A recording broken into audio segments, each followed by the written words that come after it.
আমিন আপনাকে আমাকে শারীরিক মানসিক সুস্থ রেখে দুনিয়াবী সমস্ত ঝামেলা মুক্ত রেখে এই ফিতনার জামানার মধ্য থেকে জুমার দিন সাইয়্যিদুল আইয়ামের দিনের শ্রেষ্ঠ দিনে এখানে জুমার নামাজ আদায় করার জন্য আল্লাহর ঘরে আল্লাহর হুকুম পালন করার জন্য আসতে পেরেছি। এই জন্য মহান তাবারক তাআলার দরবারে একবার শুকরিয়া জ্ঞাপন করি, সকলে বলি আলহামদুলিল্লাহ। দুরূদ ও সালাম পেশ করলাম আমাদের প্রিয় নবী হযরত মুহাম্মদ সাল্লাল্লাহু আলাইহি ওয়াসাল্লামের প্রতি। শেষ নবীর উম্মতের হায়াতের জিন্দেগি খুবই কম, তার মধ্য থেকে বাংলাদেশের লোকজনের হায়াতের গড় আরো কম এবং 60 থেকে 70 বছর, কেউ বলছে 80 বছর, এটা খুব কম। 60 বছর 80 বছর জিন্দেগির জন্য কতই না কিছু করে থাকি, কিভাবে 60 বছর 80 বছর জিন্দেগি কিভাবে ভালোভাবে চলবো। 60 বছর করে বয়স যাদের, দেখা যায় কিছু লোকের 50 ওভার হয়ে গেছে, কিছু লোকের 60 অতিক্রম হয়ে গিয়েছে, 70-এর দশকে পড়ে গিয়েছে, তারপর দুনিয়ার জন্য বেকুল এবং পাগল হয়ে আছে, ঠিক কি না? কিছু মানুষ এমন রয়েছে কবরের এত নিকটে চলে গিয়েছে, তারপরেও দুনিয়ার জন্য পাগল। একটু চিন্তা করি না, ঠিক করি না, 60 বছর 80 বছর হয়ে যাওয়ার পরেও মানুষের বিরুদ্ধে অনেক কিছু করতেছি, অনেক কথা বলতেছি, ক্ষমতার মসনদে বসার জন্য অনেক কিছু ফন্দি পাকাচ্ছি, ঠিক না? কিন্তু মৃত্যুর কথা আমরা কখনো চিন্তা করি না। চিন্তা করতেছি বয়স বাড়তেছে, কিভাবে আমরা ভালো হবো, টাকা পয়সার মালিক কিভাবে হবো, কিভাবে মানুষ সম্মান করবে, ইত্যাদি ইত্যাদি নিয়ে চিন্তা ফিকির করতেছি। একদিন চলে যাচ্ছে, শুক্রবার দিন আজকে, এই দিনটা চলে যাচ্ছে, একটা দিন কবরের দিকে অগ্রসর হচ্ছি, ঠিক না? এই এক জুমার ফাঁকের মধ্যে কত মানুষ এই সপ্তাহের মধ্যে মারা গিয়েছে, কত টাকা পয়সা, ধন দৌলত, কত বুদ্ধি, কত মেধা, সব কিছু রেখে খালি হাতে কবরের দিকে পাড়ি দিয়েছে, দিছে না অনেকে? আমার এই কথাটা বলার উদ্দেশ্য হলো 60 বছর 70 বছর জিন্দেগি, কারো 50 পার হয়ে গেছে, 40 পার হয়ে গেছে, 60 পার হয়ে গেছে, 2 বছর 3 বছর 4 বছর কারো হায়াত আছে, কেউ বা 5 দিন, কেউ বা 10 দিন, কেউ বা 1 মাস হায়াত রয়েছে, তার মধ্যে আমরা কত না কিছু করি। আমি বলতে চাই, অল্প কয়েকদিনের জন্য এত কিছু না করে আমরা সেই মালিক যে আমাদের সৃষ্টি করেছে, যে আমাদের রিজিক দিয়েছে, যে আসমানের মালিক, যে জমিনের মালিক, যে হায়াতের মালিক, যে সৃজনকর্তা, তিনি লালনকর্তা, পালনকর্তা, সেই মালিকের উপাসনা করে আমরা সব দুনিয়ার সবকিছু ছেড়ে দিয়ে, কে কি বললো আর না বললো, কে আমাকে ভালো বললো আর না বললো, একমাত্র উদ্দেশ্য থাকবে আল্লাহর সন্তুষ্টি, তাহলে আপনি আল্লাহর নৈকট্য অর্জন করতে পারবে, ঠিক না? আমাদের তো তা নাই। বয়স যখন বৃদ্ধি হয়ে যায়, হাদিসে পেয়েছি বুখারী মুসলিম, তখন তাদের আরো 2টা জিনিস বেশি আগ্রহ হয়। এক নম্বর হলো বেশি বাঁচার জন্য চেষ্টা করে, দ্বিতীয় নম্বর হলো অর্থের লোভ আরো বেশি বেড়ে যায়। আমার কথা না, রাসূলের কথা, আরো বাঁচবো, আর কিভাবে বেশি টাকা ইনকাম করা যায়, লোভ। আজকে আমার আলোচনা হলো, প্রতি জুমায় একটা বিষয় নিয়ে আসি। আজকে আমার আলোচনা হলো আত-তাবযীর ওয়াল ইসরাফ। এর অর্থ হলো অপচয় এবং অপব্যয়।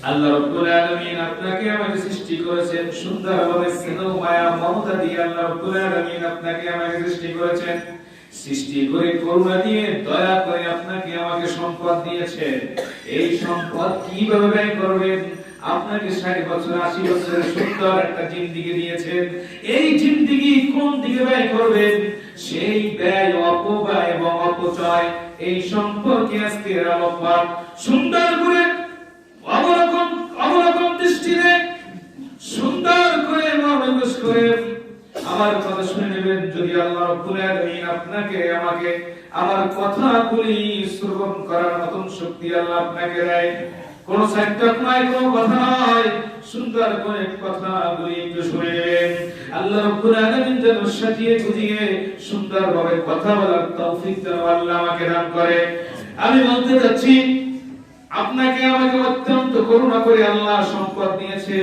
কিছু মানুষ কোটি কোটি টাকার মালিক কিছু মানুষের টাকা পয়সা কিছুই নাই তাদেরও দিন চলে যায় আর ওই মৃত্যুশালী ব্যক্তিরও দিন চলে যায় কিন্তু এই সম্পদ কিভাবে ব্যয় করবেন আর কিভাবে আপনি সুন্দরভাবে পরিচালনা করবেন মহাগ্রন্থ পবিত্র আল কোরআনের মধ্যে আল্লাহ রাব্বুল আলামিন সব বর্ণনা করে দিয়েছেন সুবহানাল্লাহ আল্লাহ বলেন ওয়ালা তুবাদদির তাবদীরা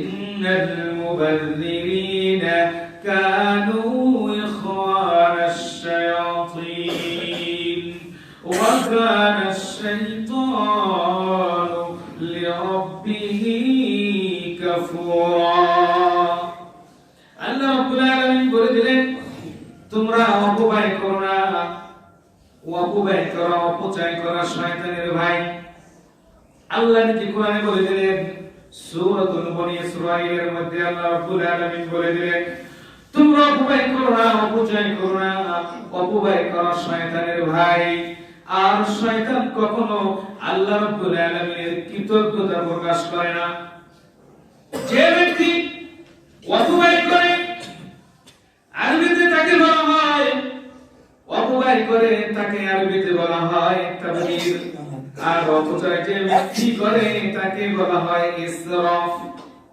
ওয়া তুসরিফু আল্লাহ রাব্বুল আলামিন সূরাতুল ফুরকানের 67 নম্বর আয়াতে আল্লাহ বলেন রহমতের বান্দা ওই সমস্ত বান্দারা রহমতের বান্দারা হলো জান্নাতি বান্দারা সুবহানাল্লাহ والذين إذا أنفقوا لم يسرفوا ولم يقتروا وكان بين ذلك قواما الله رب العالمين বলেন والذين إذا أنفقوا তারা যখন খরচ করে لم يسرفوا তারা অপচয় করে না ولم يقتروا তারা বখিলামি করে না ওয়াকানা বাইনা যালিকা কাওয়ামা তারা বেশি অপচয় করে না আর কম খরচ করে না এবং বখিলামিও করে না মধ্যম পন্থা যারা অবলম্বন করে তারাও হইল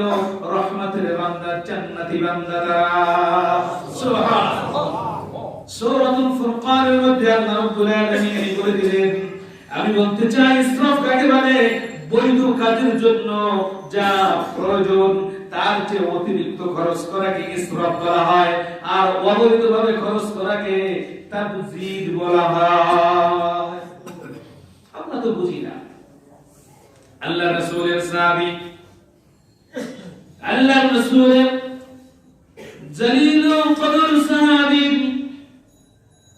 আব্দুল্লাহ ইবনে মাসউদ রাদিয়াল্লাহু তাআলা আনহু তিনি কত বড় সাহাবী ছিলেন একটু ডেসক্রিপশন না দিলে বুঝবেন না তিনি ফিকহ শাস্ত্রের বুঝ বুনিয়েছিলেন ফিকহ শাস্ত্রের বীজ বুনিয়েছিলেন ফিকহ শাস্ত্র তিনি তৈরি করেছিলেন আল্লাহর রাসূলের মাধ্যমে এত জ্ঞান তিনি অর্জন করেছিলেন কোরআনের পাণ্ডিত্য অর্জন করেছিলেন হাদিসের হাদিস তিনি অর্জন করেছিলেন, মুখস্থ করেছিলেন এবং ফিকহ শাস্ত্র যত মাসলা মাসাইল রয়েছে তিনি তার বীজ বুনিয়েছিলেন। এত বড় সাহাবী তিনি ছিলেন।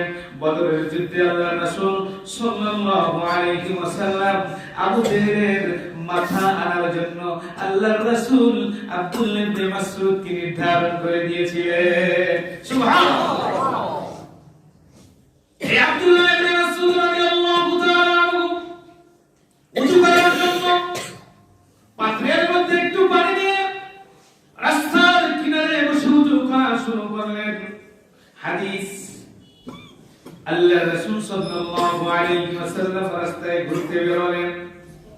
তিনি আস্তে আস্তে পিছন থেকে কি অবলোকন করলেন, আমার সাহাবী আব্দুল্লাহ ইবনে মাসউদ কিভাবে ওযু করেন। সুবহানাল্লাহ। আল্লাহর রাসূল সাল্লাল্লাহু আলাইহি ওয়াসাল্লাম আব্দুল্লাহ ইবনে মাসউদের ওযু করা দেখতে পেলেন। ওযু যখন শেষ হয়ে গিয়েছে, আব্দুল্লাহ ইবনে মাসউদ যখন দাঁড়িয়ে গেলেন, আল্লাহর রাসূল পিছন থেকে ডাক দিলেন, হে আমার সাহাবী আব্দুল্লাহ ইবনে মাসউদ। আল্লাহর রাসূল কি পিছনে দাঁড়িয়ে দেখার সাথে সাথে আব্দুল্লাহ ইবনে মাসউদের চক্ষু বড় হয়ে গেল। আল্লাহর রাসূল বললেন, হে আব্দুল্লাহ ইবনে মাসউদ, তোমার ওযু করা আমি পিছনে লুকিয়ে লুকিয়ে দাঁড়িয়ে দাঁড়িয়ে সুন্দরভাবে আমি দেখতে পেলাম। এত সুন্দরভাবে তুমি ওযু করেছো। আমি যেইভাবে বলেছি, যেই তরিকায় আমি ওযু করতে বলেছি, সেই তরিকায় তুমি ওযু করেছো। যেই তরিকার নবী, তরিকার আম্বিয়া অনুযায়ী তুমি ওযু করেছো, কিন্তু এই ওযুর মধ্যে একটা দুর্বলতা আমি পেয়েছি। সুবহানাল্লাহ বলুন না। এই ওযুর মধ্যে একটা দুর্বলতা পেয়েছি। ওযুর মধ্যে একটু তুমি অপচয় করেছো। কি অপচয় করেছি? আব্দুল্লাহ ইবনে মাসউদ রাদিয়াল্লাহু তাআলা আনহু তিনি বললেন, হে আল্লাহর বন্ধু, আমি কি অপচয় করেছি? ক্বালা, আব্দুল্লাহ ইবনে মাসউদ বলেন, ক্বালা আফিল উযুই শারফুন, ওযুর মধ্যে কি আল্লাহর রাসূল অপচয় রয়েছে? আল্লাহর রাসূল বললেন, ক্বালা নাআম, হে আব্দুল্লাহ ইবনে মাসউদ, ওযুর মধ্যে অপচয় রয়েছে। সুবহানাল্লাহ। কেমন সাহাবী ছিলেন আব্দুল্লাহ ইবনে মাসউদ রাদিয়াল্লাহু তাআলা আনহু? আরেকটু বর্ণনা না দিলে বুঝবেন না। আল্লাহর রাসূল মদিনাতুল মুনাওয়ারায় তার মসজিদের পাশ থেকে হাঁটতেছিলেন। মসজিদের নবাবের গেটের পাশ থেকে হাঁটতেছিলেন। এমত অবস্থায় ইবলিসকে দেখতে পেল। মসজিদের নবাবের মধ্যে ঢুকলেন। আল্লাহর রাসূল কিন্তু ইবলিসকে দেখতেন, ঠিক কি না? মসজিদের নবাবের মধ্যে ঢুকলেন। ঢোকার পর কিছু সময় পরই আবার ইবলিস বের হয়ে আসলো। আল্লাহর রাসূল ইবলিসকে ঢুকতে দেখে আল্লাহর রাসূল দরজার পাশে একটু দাঁড়িয়ে রইলেন। কারণ কি? ইবলিস এই সময় মসজিদে ঢোকে কারণ কি? ইবলিস তো নামাজ পড়ে না, আল্লাহর হুকুম পালন করে না। ওর তো একটা স্বভাব শুধু মানুষকে ওয়াসওয়াসা দেওয়া। এই সময় মসজিদের নবাবের মধ্যে কেন ইবলিস ঢুকলো আমি একটু দেখতে চাই। আল্লাহর রাসূল গেটের পাশে দাঁড়িয়ে রইলেন। কিছুক্ষণ পর ইবলিস আবার বের হয়ে আসলেন। আল্লাহর রাসূল বললেন, ইবলিস তুমি দাঁড়াও, তুমি একটু আগে মসজিদের নবাবের মধ্যে ঢুকলা, সাথে সাথে তুমি বের হয়ে আসলা, কারণ কি? এই সময় তুমি কেন মসজিদের নবাবের মধ্যে ঢুকলা আবার বের হলা?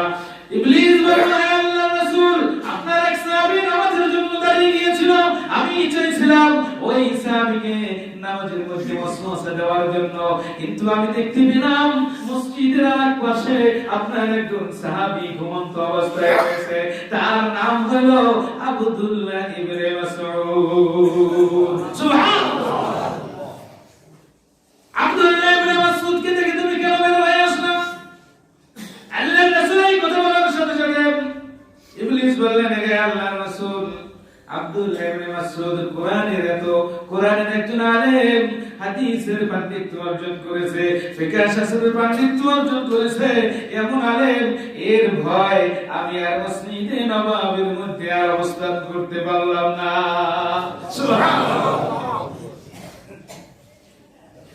আল্লাহর রাসূল সাল্লাল্লাহু আলাইহি ওয়াসাল্লাম আব্দুল্লাহ ইবনে মাসউদকে বললেন, হে ইবনে মাসউদ, তুমি ওযু করেছো, যে পানি ব্যবহার করা তোমার দরকার তার চেয়েও একটু বেশি পানি তুমি ব্যবহার করেছো।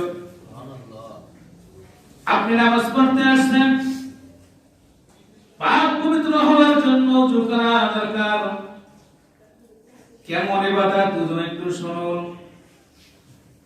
ওযু করার সময় যদি আপনার মুখমণ্ডল ওযুর পানি দিয়ে ধৌত করেন, মুখমণ্ডলের সমস্ত গুনাহ আল্লাহ রাব্বুল আলামিন ওযুর পানির সাথে সব সরে যায়। সুবহানাল্লাহ। ওই হাত যখন ধৌত করেন, ওই পানির সাথে আপনার হাতের গুনাহ চলে যায়। মাথা যখন মাসাহ করেন, মাথার গুনাহ সব ওই মাসাহ করার সাথে সাথে ঝরে যায়। উভয় পা যখন ধৌত করেন, পা থেকে যত গুনাহ করেছেন গুনার দিকে অগ্রসর হয়েছেন, ওই ওযু করার সাথে সাথে ওই পানির সাথে ওযুর পানির সাথে পায়ের গুনাহ ঝরে যায়। সেই ওযু করার জন্য অতিরিক্ত পানি খরচ করেছেন আল্লাহর রাসূলের সাহাবী আব্দুল্লাহ ইবনে মাসউদ রাদিয়াল্লাহু তাআলা আনহু। আল্লাহর রাসূল বললেন, হে মাসউদ, তুমি ওযুতে যে পানি খরচ করেছো, এত পানি খরচ করা তোমার দরকার ছিল না, তুমি কেন বেশি পানি খরচ করেছো? আফিল উযু ইসরাফুন, তুমি অপচয় করেছো। অপচয় করেছো, এই অপচয় করা ঠিক নয়। অপচয় করা আল্লাহ বলে দিলেন, ইন্নাল মুবাদদিরিনা কানু ইখওয়ানাশ শায়াতিন। অপচয় করা হলো শয়তানের ভাই। ঠিক কি না? আপনি আমি কত জায়গায় কতভাবে অপচয় করি। উযুর পানি তো দূরের কথা, ভাড়াটিয়া যারা থাকে আয় পানির বিল দেওয়া লাগে না, বিল তো নেয় মালিক। গ্যাসের বিল দেওয়া লাগে না, 975 টাকা গ্যাসের বিল। গ্যাস সবসময় জ্বালিয়ে রাখে, আছে না? পানি সবসময় ছেড়ে দিয়ে থাকে যে পানির বিল তো আমার দেওয়া লাগে না, আমার তো নির্ধারণ করে দেওয়া 300, 400 বা 500 ছেড়ে দিব, মালিকের জায়গা আমার কি। গ্যাস আপনি জ্বালিয়ে রাখছেন, এমন লোক আছে গ্যাসের চুলা যদি আপনি বন্ধ করেন, দেখা যায় যে আপনার মেজবাতি ছিলেন, মেজের কাঠি দরকার জ্বালানোর জন্য, এই কাঠি নিজে খরচ করবে না, মালিকের গ্যাস তো 975 টাকা নেয়, সব সময় জ্বালিয়ে রাখে, আস্তে আস্তে করে টিপ দিয়ে জ্বালিয়ে রাখে। এই রাজস্ব সম্পদ যে অপচয় হচ্ছে, কিয়ামতের ময়দানে মাসুরের দিনে আল্লাহর কাঠগড়ায় দাঁড়িয়ে এই রকম যারা করবে তাদের হিসাব দিতে হবে। বুঝতে পেরেছেন? আল্লাহর রাসূল সাল্লাল্লাহু আলাইহি ওয়াসাল্লামকে আল্লাহ রাব্বুল আলামিন জানিয়ে দিলেন, ইয়া বনি আদম খুসু زينتكم عند كل مسجد وكلوا واشربوا ولا تسرفوا إنه لا يحب المسرفين।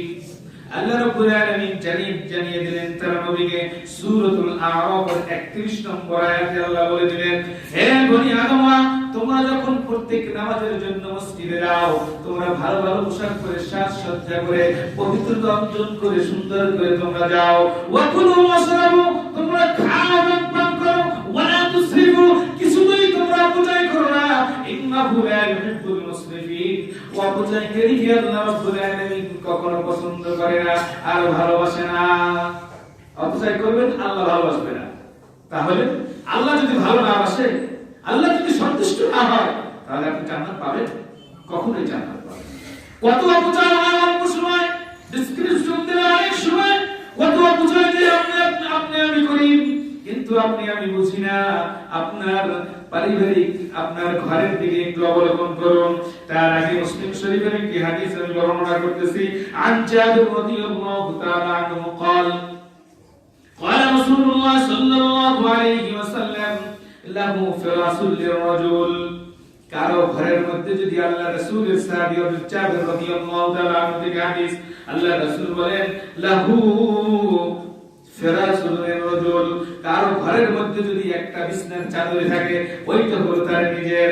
আর ফিরাশুল লিমাতিহি, দ্বিতীয়টা যদি থাকে তাহলে তার স্ত্রীর।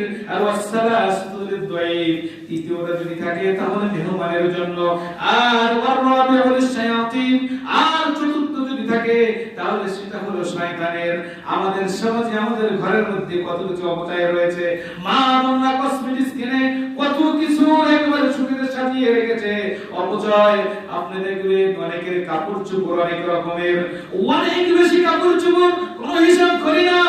আর আপনার নবী, আমার নবী মুহাম্মদুর রাসূলুল্লাহ সাল্লাল্লাহু আলাইহি ওয়াসাল্লামের সাহাবী, প্রথম সাহাবী ঘটনাটা একটু শুনুন, কান লাগিয়ে একটু সুন্দরভাবে শুনুন।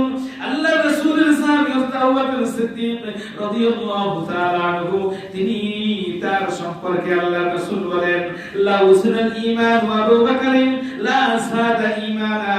আমার আবু বকরের নেক আমল যদি এক পাল্লায় ওজন দেওয়া হয়, লা উসনাল ঈমান আবু বকর, আবু বকরের ঈমান যদি এক পাল্লায় রাখা হয়, আর সারা মুসলমানদের নয়, সারা পৃথিবীর যত মানুষ আছে সমস্ত মানুষের নেক যদি এক পাল্লায় রাখা হয়, লা সাদা ঈমানা, আবু বকরের ঈমানের পাল্লা ভারী হয়ে যাবে। সুবহানাল্লাহ। আবু বকর সিদ্দিক রাদিয়াল্লাহু তাআলা আনহু কেমন সাহাবী ছিলেন?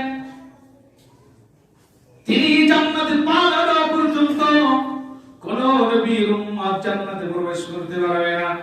আল্লাহ রাব্বুল আলামিনের কাছে একদিন জিবরাইল আলাইহিস সালাম বললেন, হে আল্লাহ, আমি বিশেষ নবীর উম্মতের একজনকে আমি একটু পরীক্ষা করতে চাই।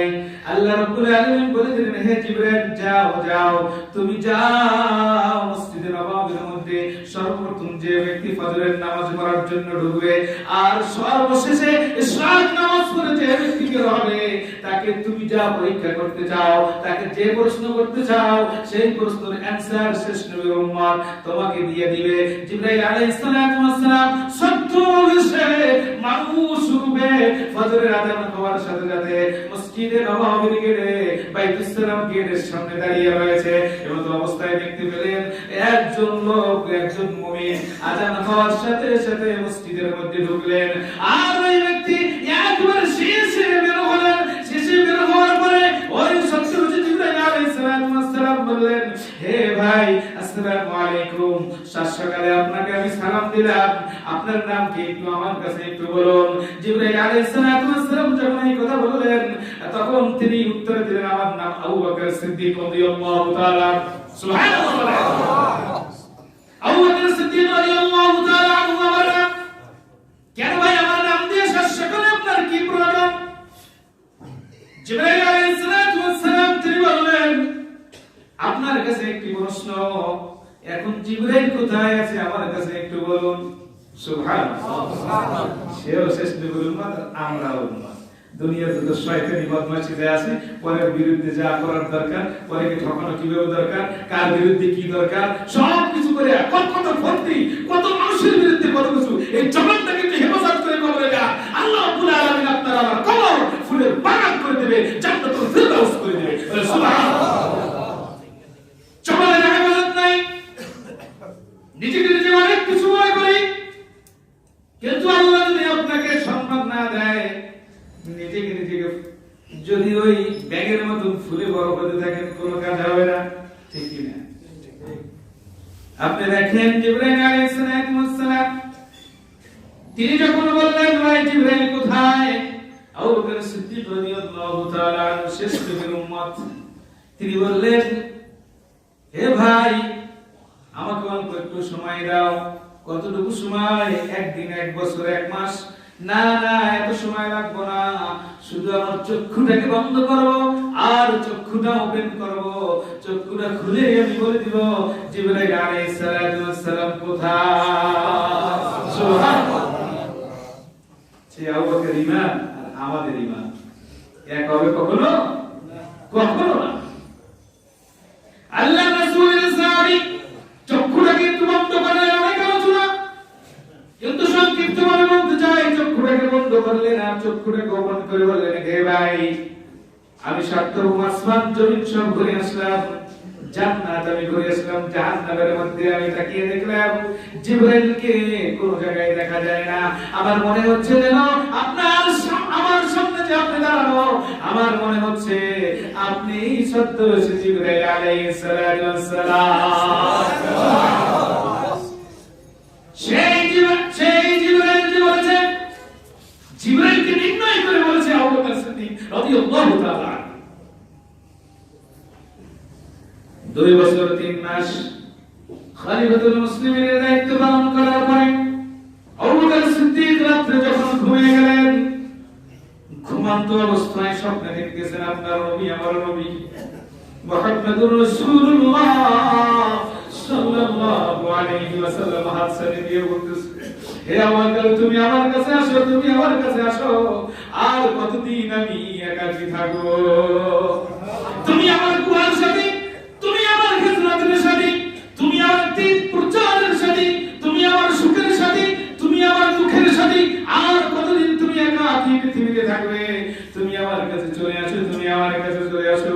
স্বপ্নটা দেখার পর কিছু সময় পরে মসজিদের মধ্যে আযানের শব্দ ধ্বনি, আযানের ধ্বনি যখন তার কর্ণকুহরে যখন শব্দের উপর চলে গেল, হাইয়া আলাস সালাহ, আল্লাহু আকবার, শোনার সাথে সাথে ঘুম ভেঙে গেল।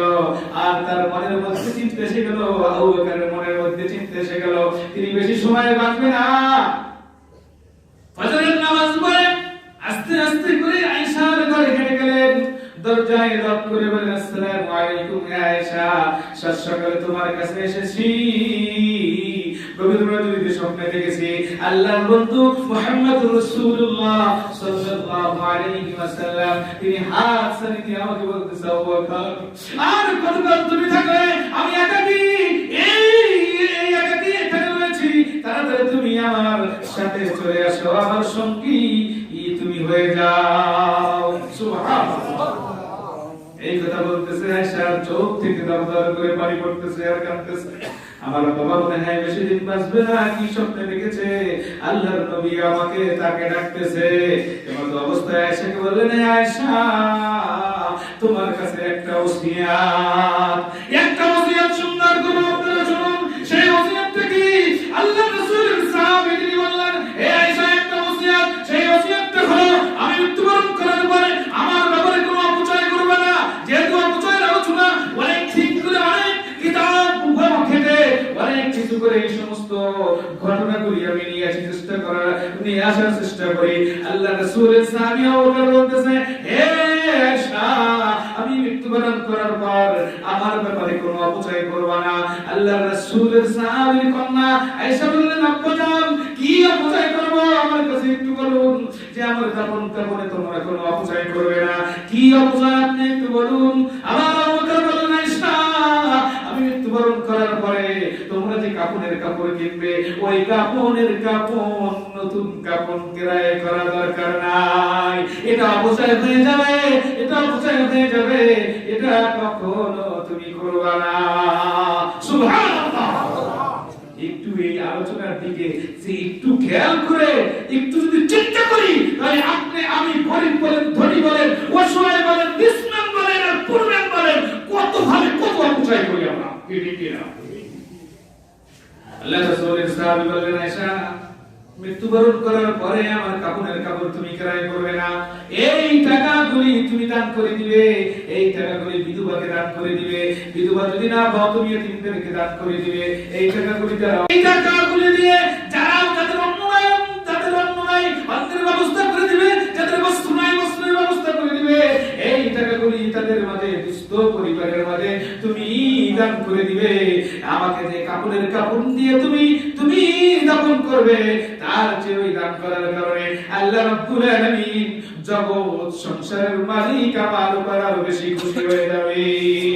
সুবহানাল্লাহ। আয়েশা বললেন, হে আব্বা জান, আপনি কি বলেন? আপনি তো খলিফাতুল মুসলিমিন, আপনি যদি পুরানো কাপড় দিয়ে আপনাকে দাফন করে মানুষ কি বলবে? আবু বকর সিদ্দিক বললেন, আয়েশা, তুমি নতুন কাপড়ে ক্রয় করে আমাকে দাফন দিলে, আমার মান মর্যাদা কি কবরে আরো বৃদ্ধি হবে? বললেন, না, আর আয়েশা বললেন, আপনাকে যদি আমরা সেই পুরনো কাপড় দিয়ে আপনাকে দাফন করি, আপনার কি তাহলে মান কমে যাবে? বললেন না, কিন্তু এই কাপড়ের টাকা দিয়ে যদি দুস্থ অসহায় মানুষকে যদি দান করে, আল্লাহ রাব্বুল আলামিন এই দানের বদৌলতে সে খুশি হয়ে যাবে। সুবহানাল্লাহ। আপনি আমি কি করি আমরা?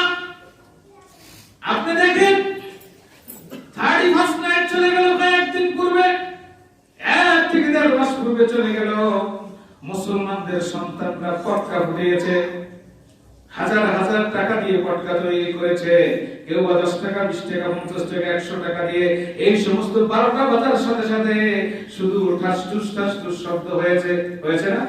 এটা হলো অপচয়। শয়তানের ভাই যারা হয়ে গেছে, আর শয়তানের ভাই যারা, তারা কখনো জান্নাত পাবে না। কি পাবে? কোরআনের আয়াত, ইন্নাল মুবাদদিরিনা কানু ইখওয়ানাশ শায়াতিন।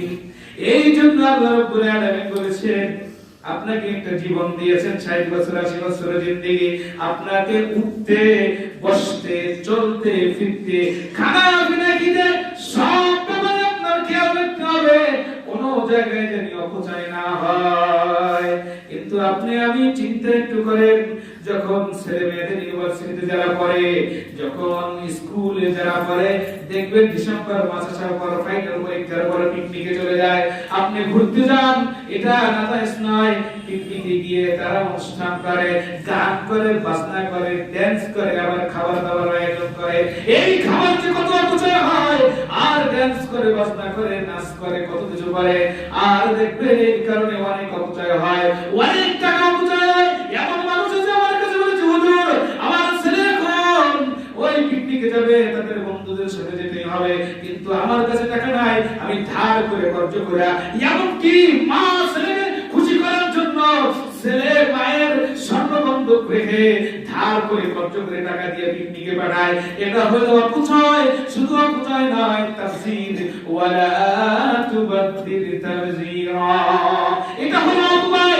এই সমস্ত কর্ম কিন্তু আমরা করি মান সম্মানের ইজ্জতের কারণে, কিন্তু এই সমস্ত কর্ম করতে গিয়ে আল্লাহ রাব্বুল আলামিন কিন্তু খুশি হয়ে যায়। ঠিক কি না? ঠিক না? আমরা অপচয় আর অপব্যয় এদিকে আমরা খেয়াল করি না, একটু খেয়াল করি না, শুধু টাকা পয়সা আছে চালাই। যুবক ভাইরা আছে, ঘুমানোর আগে দেখবেন মোবাইল দেখতে দেখতে ঘুমিয়ে যায়। ঘুমানোর দোয়া এবং আল্লাহর প্রশংসা করে কিন্তু তারা ঘুমাতে পারে না। অধিকাংশ মানুষ ফেসবুক ইন্টারনেট দেখতে দেখতে ঘুমিয়ে যায়। আর ইন্টারনেটে ফেসবুক দেখতে গেলে এমবি প্রয়োজন, এমবি ক্রয় করে না, টাকা দিয়ে এমবি ক্রয় করে। এটা হলো অপচয়। এই অপচয় যুবক ভাইরা করা যাবে না, তাহলে কিন্তু সেই সমস্ত ভাইরা শয়তানের ভাই হয়ে যাবে। আমার দত্ত আহ্বান, এই মঞ্চে বসে যদি হক কথা না বলি আর সত্য কথা না বলি, কিয়ামতের ময়দানে মাশরের দিনে আমারও কিন্তু আল্লাহর কাজ ধরায় দাঁড়িয়ে যেতে হবে। ঠিক কি না? অনেক মানুষ আছে গায়ে বললে না হবে না, মসজিদে আসে হক কথা শোনার জন্য। অনেক মানুষ আছে মদ্যপান করে, অনেক টাকা ব্যয় করে, আছে না? অনেক মানুষ আছে ধূমপান করে, প্রতিদিন কয়েকটি সিগারেট 10 টাকা 12 টাকা 15 টাকা করে একটা সিগারেট পান করে। ঠিক না? সিগারেট খায়, শুধু খায়, ধোঁয়াটা নিয়ে আবার ফেলে দেয়। অপব্যয়। এই অপচয় রোধ করে দেন, এই অপচয় বন্ধ করে একটা এতিমের খাবার দেন, একটা দুস্থ মানুষকে সাহায্য করেন, যার অনুদান করেন, যার বস্ত্র নাই বস্ত্র দান করেন, যে ব্যক্তি চিকিৎসা করতে পারে না তার কাছে হাত বাড়িয়ে দিয়ে এই টাকা করে দিয়ে তাদেরকে সাহায্য সহযোগিতা করেন। আর এইভাবে অপব্যয় করে যদি আপনারা খবর চলে যান, ইন্নাল মুবাদদিরিনা কানু ইখওয়ানাশ শায়াতিন, আমার কথা নয়, সূরাতুল বানী ইসরাঈলের আয়াত পড়ে আপনি দেখুন, যদি আপনারা এইভাবে অপচয় করে কবরের দিকে অগ্রসর হন, আপনারা কিন্তু শয়তানের ভাই হবেন। আর আল্লাহ কিন্তু আপনাদের করুণা করে টাকা দিয়েছে, করুণা করে সম্পদ দিয়েছে। এই করুণা করার টাকা সম্পদ সুন্দরভাবে যদি আপনি আমি ব্যয় না করি, তাহলে কিন্তু আপনি আমি কিয়ামতের ময়দানে আপনারা আমরা ধরা পড়ে যেতে হবে। ঠিক কি না? আপনি বিয়ে শাদীতে দেখেন, ভাই নতুন বিবাহ হলে ছেলে মেয়ে আত্মীয় স্বজনদেরকে সব নতুন কাপড় দেয়। হলুদ যখন গায়ে হলুদ হয়, অনেক মহিলাদেরকে শাড়ি পাঠিয়ে দেয়, কত রকমের পিঠা মিষ্টান্ন পাঠিয়ে দেয়। অবগায় একমাত্র শয়তানের ওয়াসওয়াসা এই সমস্ত করে। আর দেখবেন কিছু মহিলা রয়েছে, তারা শুধু বাজারে গিয়ে সাজসজ্জার জন্য অনেক কিছু ক্রয় করে সুখে ভরে ফেলে। আর দেখবেন এক বাসায় যদি একটা স্বাচ্ছন্দ্য করার জন্য কোনো জিনিস আনে, আর অন্য বাসার মহিলা যদি এইটা দেখে, তার স্বামীর কাছে গিয়ে বলে ওইটা আমাদের করতে হবে। আর দুইতে দেখবেন অনেক মুসল্লি রয়েছে, আমার এলিফ্যান্ট রোডে অনেক মুসল্লি রয়েছে, দেখবেন তাদেরকে আমি দেখেছি যে কুরবানির ঈদে আর রমজানের ঈদে তারা নতুন করে সব বাসার পর্দাগুলি তারা 7 লাখ 8 লাখ 10 লাখ টাকা দিয়ে এক ঈদে নতুন পর্দা তারা তৈরি করে। আর তারা স্ট্যাটাস মনে করে পশ্চিমা দেশের সাথে তাল মিলে তাদের পোশাক, তাদের চলাফেরা, তাদের সব কিছু করতে থাকে। এটা হলো ইবলিসের ভাই। এই সমস্ত কর্ম কিন্তু মুসলমানরা কখনো করে না। আজকে একটা দিন রয়েছে, সেই দিনটা হলো 14ই ফেব্রুয়ারি, ঠিক না? আজকে কি দিন? 14ই ফেব্রুয়ারি। দেখবেন তো এই জুমার জন্য অনেক মানুষ বের হয় না, দেখবেন জুমার নামাজ পড়ে ভ্যালেন্টাইন ডে, ভালোবাসা দিবস, শুধু ভালোবাসা দিবস, বছরের পর একদিন ভালোবাসা। পশ্চিমা দেশের মানুষরা তারা কিন্তু এক বছর পর মা বাবার কাছে যায়, একটা খাম ধরিয়ে দেয়, সারা বছর মা বাবার কোনো খবর নাই।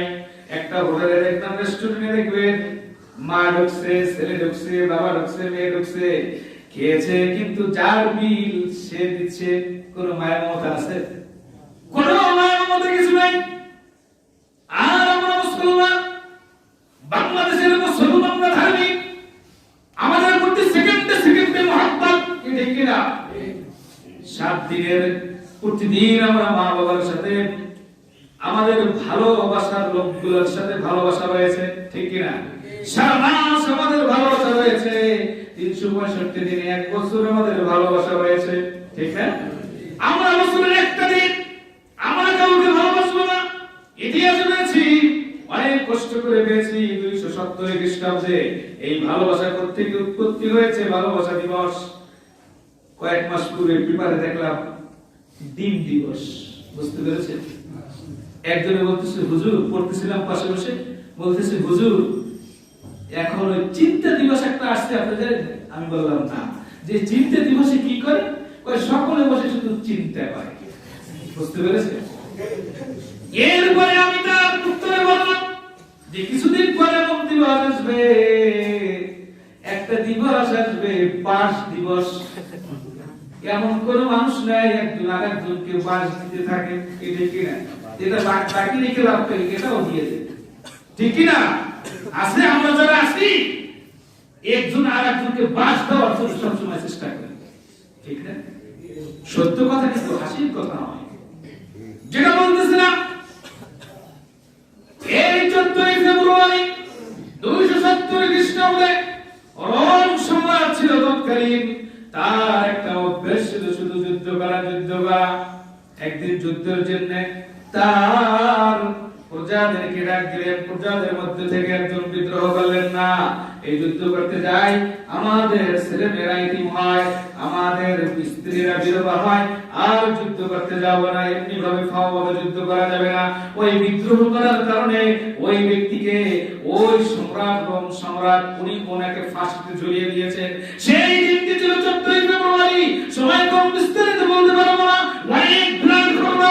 এই 14ই ফেব্রুয়ারি ভালোবাসা দিবস হিসেবে আখ্যায়িত হয়ে গিয়েছে, যার কারণে সেই পশ্চিমা দেশের সাথে তাল মিলিয়ে আমরা বাংলাদেশে সেই ভ্যালেন্টাইন ডে ভালোবাসা দিবস পালন করি।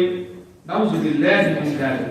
আমার মনে হয় না 10 থেকে 15 বছর আগে আমি ভালোবাসা দিবস আমার কানের মধ্যে বেরের মধ্যে আমি কখনো শুনি নাই, কি ঠিক কিনা? পহেলা বৈশাখ এখন যেভাবে উদযাপিত হয়, আগে দেখেছেন? মুরব্বীরা আগে দেখেছেন? শেষ জমানা এটা হবে। 2 নম্বরে তো সব জায়গায় ঘুরে গিয়েছে, কার কিভাবে ক্ষতি করা যায় সেই সিস্টেমে ভালো কাজ করবেন, আপনার বিরুদ্ধে আছে, বুঝতে পেরেছেন? আর যারা কাজ করছে তাদের তো দোষ হবেই, সমালোচনা হবেই। কিন্তু আমি বলতে চাই, আপনার আমার মাকে বোনকে আজকে হেফাজতে রাখবেন, আজকে কোরআন তেলাওয়াত করতে বলুন, আর আল্লাহর তাসবিহ তাহলিল করতে বলুন, নফল নামাজ পড়তে বলুন। ভ্যালেন্টাইনডে মুসলমানদের স্ত্রী ছেলেমেয়েরা যদি বের হয়, তারা কিন্তু সেই ওয়াসওয়াসিল খান্নাস হিসেবে আখ্যায়িত হবে। এরা কিন্তু, আমি আরবি ভাষায় বললাম, সবচেয়ে খারাপ। আপনি একটু বিশ্বের দিকে তাকিয়ে দেখুন, সব জায়গায় রোগে ভরে গিয়েছে। এই করোনা নামক রোগ কিন্তু অপেক্ষা করতেছে, সব রাষ্ট্রে কিন্তু আস্তে আস্তে ধরা পড়তেছে। বাংলাদেশে কিন্তু এমন কোনো মেশিন নেই যে বাংলাদেশে আসছে কিনা ধরে দেখবে যে করোনা, এই করোনা রোগ কিন্তু এই দেশে আসছে কিনা। এরকম মেশিন বাংলাদেশে নাই, আছে? আজকে পেপারে দেখলাম 239 জন চীনে আজকে মারা গেছে। 1350 জন গতকালকে খবরে দেখেছি, 1350 জন মারা গিয়েছে। এরা কিন্তু সব সঠিক তথ্য তারা দেয় না। আপনাদের কাছে আমার উদাত্ত আহ্বান, ভাইরা, কোরআন তেলাওয়াত করুন, ভালো করুন। কারো বিরুদ্ধে সমালোচনা নয়, কারো বিরুদ্ধে বিবাদ নয়, কারো বিরুদ্ধে চগলখড়ি নয়, ভালো কাজ করুন। করোনা কিন্তু চারপাশে ঘটতেছে, ভ্যালেন্টাইন ডে পালন করবেন। আল্লাহ যদি তার বিনিময়ে আপনাকে করোনা দিয়ে দেয়, করোনা দিয়ে দেয়, বুঝতে পেরেছেন? একটু জায়গার মধ্যে ভয় রাখুন। কোন সময় আয়াতের জিন্দেগি শেষ হয়ে যায়, এই সমস্ত ভয় আমাদের মধ্যে নাই। কিন্তু আপনি আমি গুনাহ করতে করতে এত পাথর হয়ে গেছে আমাদের অন্তরটা, আমাদের তো ভয় নাই। কি আছে? ভয় নাই। আমার উদাত্ত আহ্বান, আমার রাসূল হিসেবে, আপনাদের খতিব হিসেবে আপনাদের কাছে আমাদের আহ্বান, আপনারা আমার ছেলেমেয়েরা আজকে বিকাল বের করতে দেবেন না। যদি মুসলমান হয়ে থাকে, আপনার মেয়েরা, ফেসবুকে গতকালকে দেখলাম এক ভাই দেখাচ্ছে আমাকে, হুজুর, যে এক মেয়ে বলতেছে মাকে, মা 14 ফেব্রুয়ারি এসে গিয়েছে, আমাকে 13 ফেব্রুয়ারি থেকে আপনাকে ছুটি দিলাম। 13, 14, 15, 3 দিন। কই কেন? এই 3 দিন কেন লাগবে তোমাকে? ভাই, আমার যে বন্ধুরা রয়েছে, আমার যে প্রেমিকা রয়েছে, তাতে আমি ভ্যালেন্টাইন এই 14 তারিখ একদিনই দেখা করে তাদের সাথে আমি শেষ করতে পারবো না, এই জন্য আমার 3 দিন লাগবে। নাউজুবিল্লাহ। মা বলতেছে, হ্যাঁ মেয়ে, ওখানে তুমি বসে পড়ো, আর বের হতে পারবে না।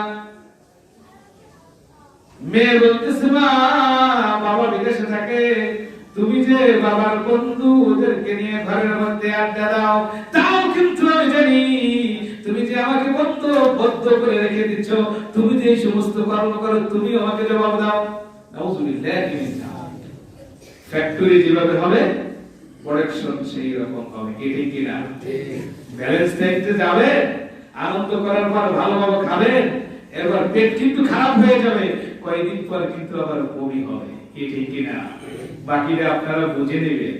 বুঝতে পেরেছেন ভাইরা?